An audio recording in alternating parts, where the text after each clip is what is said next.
Hello everyone, this is Dr. Garrick, chapter 3. We are starting a super exciting chapter on labor demand. So, we are now looking at the decision by companies and firms on how to hire labor.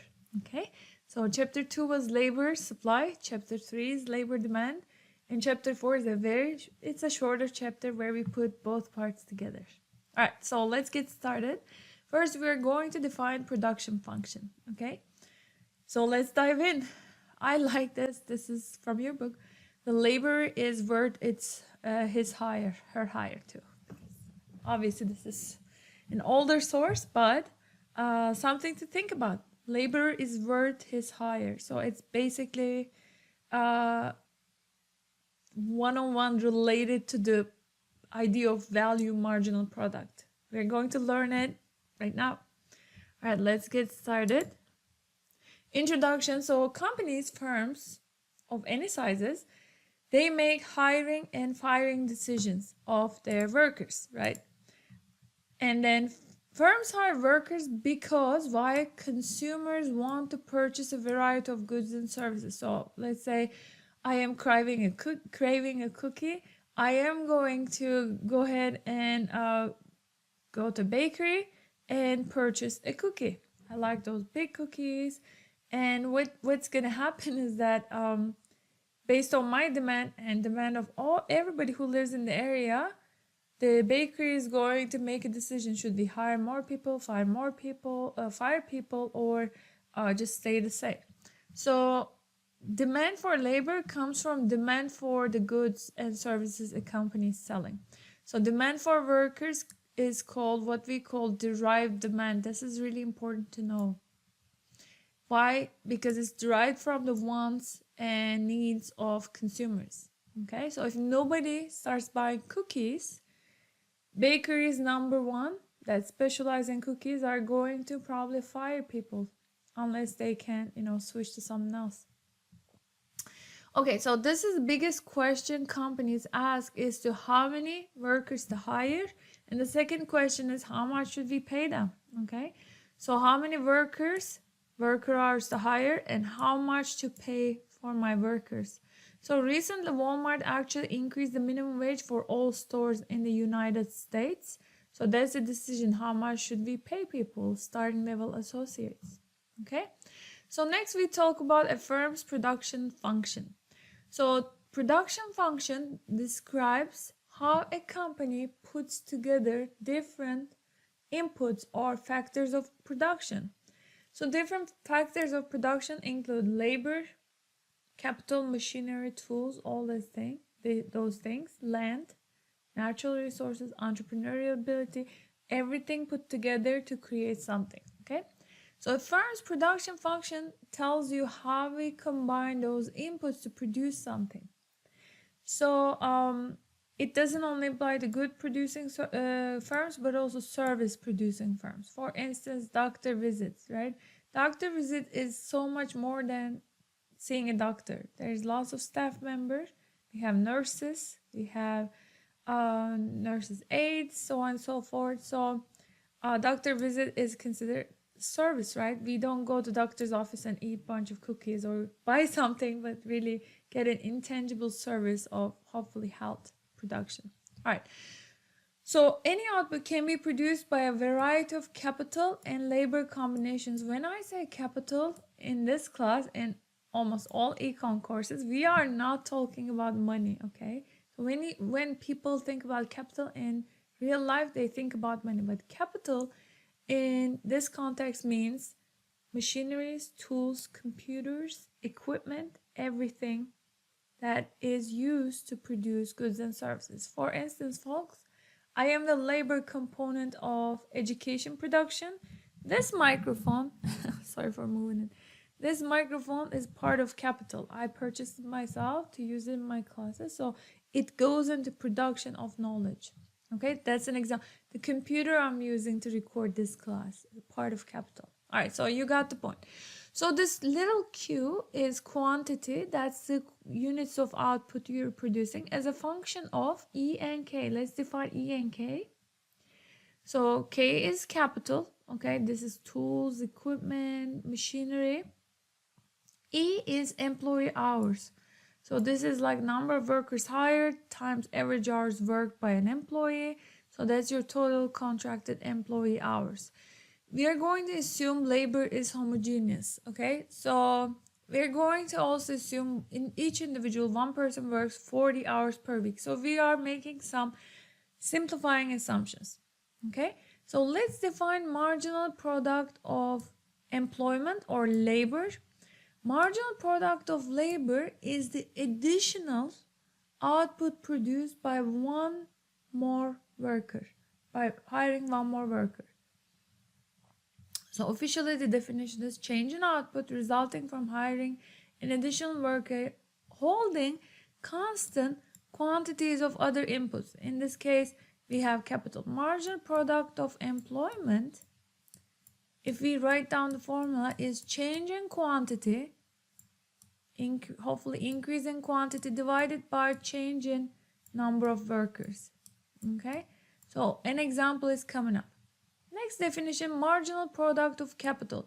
So this is going to be similar definition. If I hold labor constant, if I hired one more person, how many more can I produce? Let's say I have a bakery, right? I have 2 workers, I have 1 oven. If I purchase 1 more oven, how much more would I be able to produce per period of time? So definition is change in output resulting from employing one more capital holding constant quantities of other inputs, which is labor in this case. So marginal product of capital is written similarly. Formula is change in output divided by change in capital. So when we do change in capital, whatever units changes that, let's say 5 more units, you divide this by 5 units. This is going to tell you the impact of 1 unit increase in capital on your output. Okay, so let me just show you the graphs first. All right, so this is number of workers. If you hire 0 people, you're going to produce 0 output, whatever we are producing here. Okay, I wanted to show you the graph first, then we're going to actually work on table. So total product curve, which is going to be the left hand side, gives the relationship between output and the number of workers hired by a firm holding capital fixed. So this is employment, x-axis. So when we hire the first person, this is the output level. With 2 people, you're producing this much. As you hire more and more people, you are producing more. However, check this out. The steepness of this curve, first it's steeper, gets steeper, then it starts getting flatter. This is actually a short-run phenomenon. If we keep hiring higher, it's going to get even more flatter. Just keep that in mind. On the right-hand side, I'm going to show you average product and marginal product curves. So I like to first derive these numbers and then show you, but I wanted you to see the graphs. So the marginal product curve shows the output produced by each additional worker. Excuse me.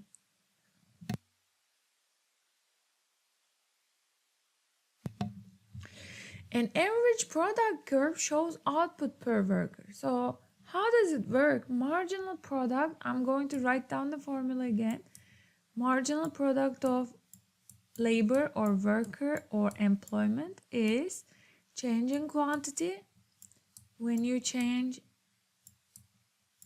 employment by 1 unit, average product of labor is basically total quantity divided by number of workers. So on an average, how much are these people producing at each level? So when we're going to derive this, but when we do this, it looks like this. Marginal product curve is upside down U-shaped curve.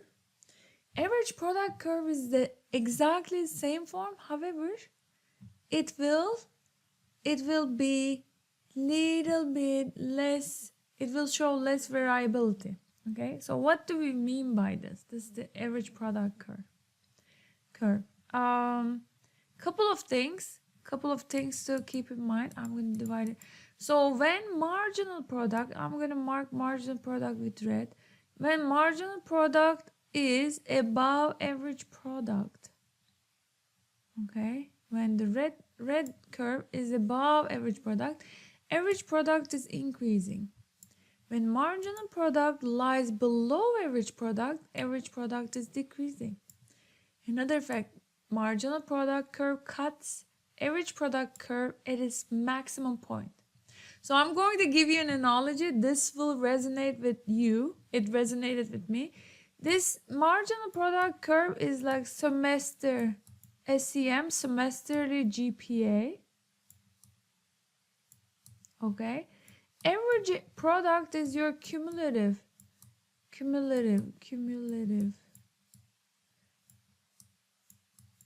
It's very slow, right? Cumulative GPA. Okay. So check this out. Let's say first semester you started, you got a GPA, right? Cumulative and semester GPA is the same. Let's say you are doing really good. Second semester, you actually surpassed the first semester. So your marginal product has gone up. Your additional GPA has gone up. What happens is that your cumulative GPA, this blue line, starts moving up, but it's always slower. Let's say you're doing amazing. You got 4.0, and yes, cumulative GPA will keep going up, but it will never be 4.00 because you start from less, right? And if cumulative GPA, this red line, is below your, if semesterly GPA is below your cumulative, so let's say you had a bad semester, it happens, okay? So as an undergraduate, I have had a surgery, health issue. My semester GPA was below my cumulative, so my GPA started declining. Okay, that happens. So that's average product is similar to your cumulative GPA. Marginal additional is similar to your semesterly GPA. So let's derive these curves actually. Let's work on those numbers to see actually the shape it looks like this. So the more people, moral of the story, total product curve shows you the more people you hire, you produce more and more. However, the speed at which your output increases starts declining. Cumulative GPA and average product and marginal product are both upside down U-shaped. When marginal product is above average product is increasing. When marginal product lies below average product is decreasing, and marginal product curve cuts to the average product curve at its maximum point. Okay, so let's define something new. Value marginal product of employment. So value marginal product of employment, VMPE, is nothing but marginal product of employment times the price of the output.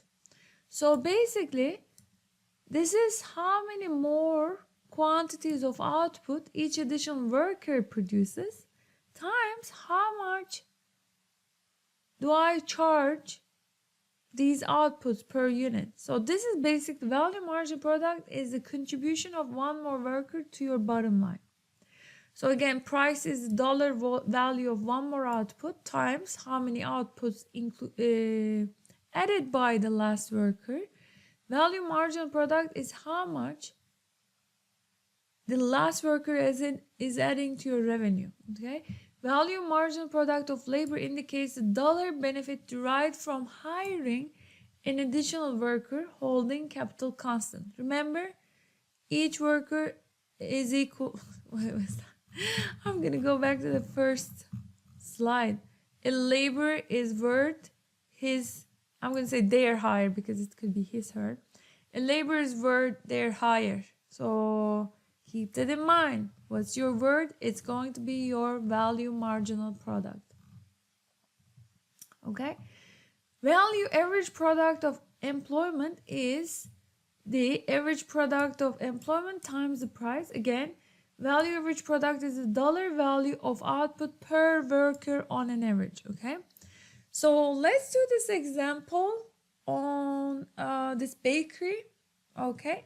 So you're given first and second column. And what we're going to do, we're going to calculate marginal product of employment, labor, average product of employment. We're going to then calculate value marginal product of employment by simply multiplying this column with the price of cookies. And value average product is going to be this column times price of cookies. So let's go to the backstory, okay? So you own a bakery. You are making these awesome cookies. They are a little bit harder to make, right? And you are charging good price. $2 is a pretty good deal for the quality of these cookies, but they take time.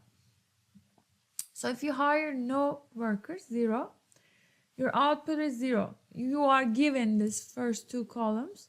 You are to create these last 4 columns. If you hire the first worker, this worker produces 11 units. Okay, 11 cookies.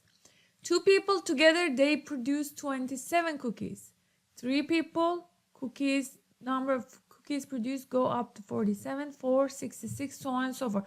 10 people together produce 138 cookies. So let's find marginal product of employment. Marginal product of employment is change in output divided by change in quantity. Employment. Sorry, I keep saying quantity. Change in quantity output. So let's find the marginal product of employment for the first worker. So change in quantity is 0 to 11. So final quantity 11 minus 0. Change in employment 1. Previous level was no workers. So 11 minus 0, 11 divided by 1, 11. Marginal product of the first worker is 11. It's obvious here. We can't calculate marginal product before this, right? We didn't have any employer. So because employment always changes by 1. Okay, so how do we calculate marginal product of the second worker? You just start from 1 to 2, 11 to 27.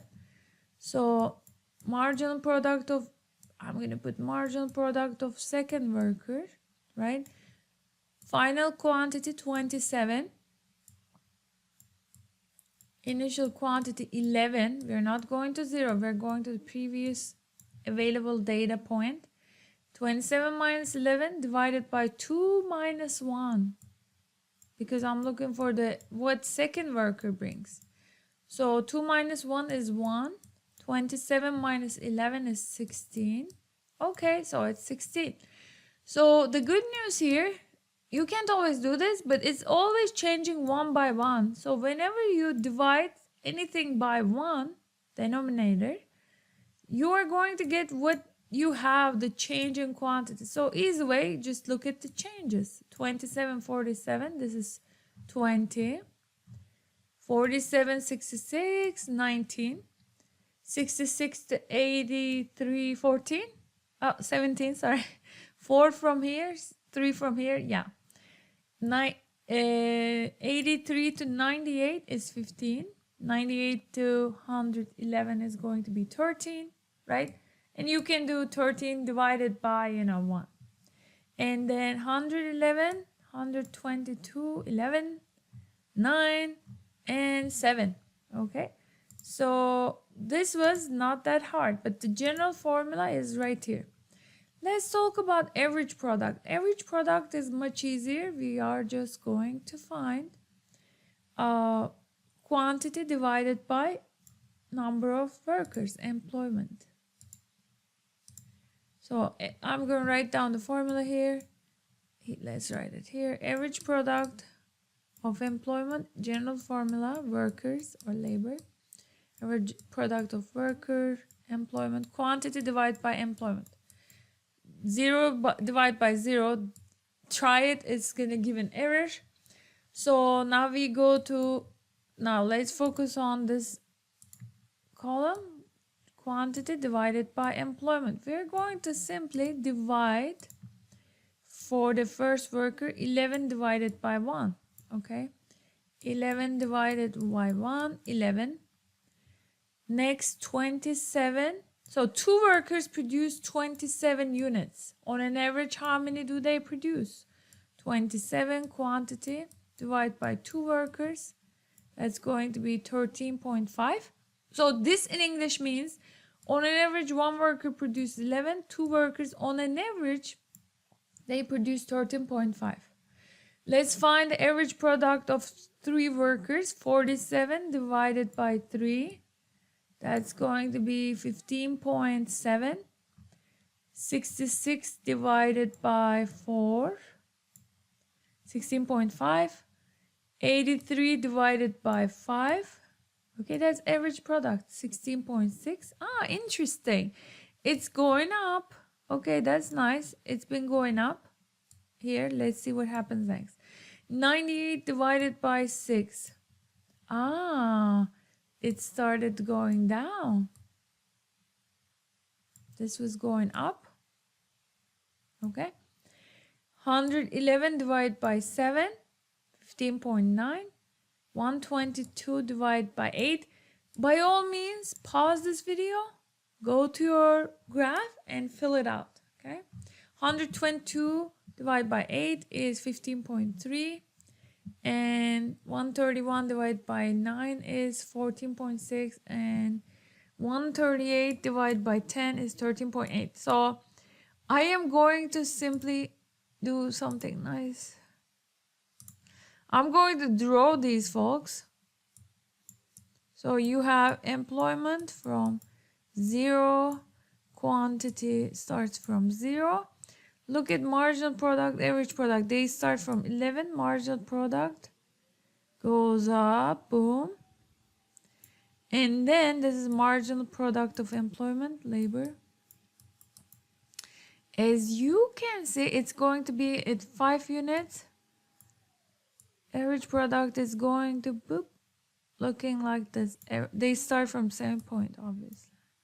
Average product of employment. Okay, so right here. This is what it looks like. So now we are at the value marginal product. What does value marginal product mean? It basically says just multiply marginal product of employment. It's very simple. Multiply it by price. Price is a constant number, $2. So it says grab this and scale it up by 2 units. So boom, this is your value marginal product of labor. And what's the distance between this guy and this guy?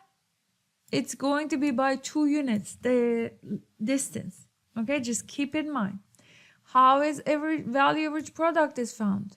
Again, grab average product of labor, employment, just scale it up. Here, average product of employment, just scale it up. Boop, boop. So this is the new value average product of labor. We'll talk about that more, but this is what is happening. You're just scaling everything up. Okay, so let's continue.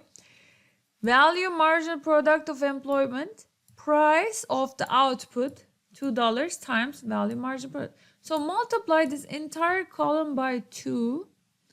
Okay, you have 22 here, 16 by 2, 32, 20 by 2, 40, 19 by 2, 38, 17 by 2, 34, 15 by 2, 30, 13 by 2, 26, 11 by 2, 22, 18, 14. Interesting. Okay, this is really cool actually.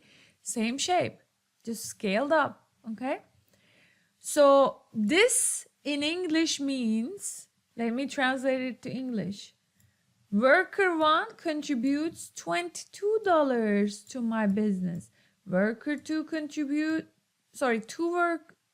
second worker contributes $32. Third worker, additional, contributes $40. Great, right? Fourth worker contributes $38 to my business. Fifth worker by herself contributes $34. So on and so forth. Look, the 10th worker contributes only $14. Is it because the 10th worker is lazy? No. These people are absolutely identical. The reason is we have fixed capital. You have one oven, you keep adding workers. This is a short-run phenomenon, diminishing marginal product of labor. We'll talk about that. Let's talk about value average product. That is nothing but my average product of employment column multiplied by the price of whatever I'm selling, cookies. 11 times 2, 22. 13.5 times 2, 27. 15.7 times 2, 31.4. Okay, for the rest, we are just gonna 16.5 times 2, 33. This is gonna be 33.2. Oh, it's going down now, 32.6. We're multiplying all this by 2. Times 2, times 2, and times 2. That's it, folks. Okay? So what does this mean in English? That's the most important part. This means on an average, one worker brings in $22. Great. On an average, two workers, when I employ two workers, each of them on an average brings $27. When I hire three workers, each of them on an average brings 31.4. But the last one I actually bringing the most. Doesn't matter. I'm looking at the averages. Okay? So we will continue with these. In next part, we are going to talk about short run, profit maximization, and hiring decision. I'll see you in chapter 3, part 2. This chapter is one of my most favorite chapters. Don't tell other chapters, but it is. Couple of things, folks. Don't forget to subscribe to this channel. So whenever I post a new video, when I solve questions, you'll be notified. And make sure to watch part 2 video after this, okay? Keep it consistent. Watch the playlist consistently. I'll see you in part 2.